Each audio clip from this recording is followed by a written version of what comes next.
বিসমিল্লাহির রহমানির রহিম। আসসালামু আলাইকুম এভরিওয়ান। আশা করি সবাই খুব ভালো আছেন। আলহামদুলিল্লাহ আমি ভালো আছি। চলে আসলাম আপনাদের মাঝে আরও একটা নতুন রেসিপি নিয়ে। আজকের রেসিপিটা হচ্ছে বেগুন ভর্তা রেসিপি। কারণ আমি একটা বড় সাইজের বেগুন চতুর্পাশে তেল মালিশ করে দিয়ে চুলায় বসিয়ে দিয়েছি একটা স্টিলের স্ট্যান্ডের উপর। আমার বেগুনটা এক পাশ হয়ে গেছে। এক পাশ হয়ে যাওয়ার পর আমি আরেক পাশ দিয়ে ঘুরিয়ে দিয়েছি। আমার বেগুনটা প্রায় পুড়ে যাওয়ার শেষ পর্যায়ে।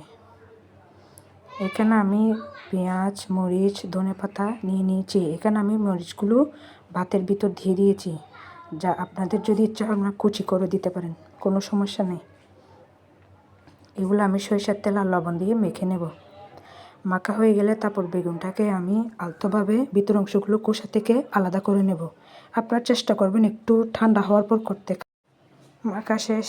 এই যে এবার আপনারা গরম গরম ভাতের সাথে খেতে পারেন। আমার ভিডিওটা কেমন লেগেছে অবশ্যই কমেন্ট করে জানাবেন। আসসালামু আলাইকুম।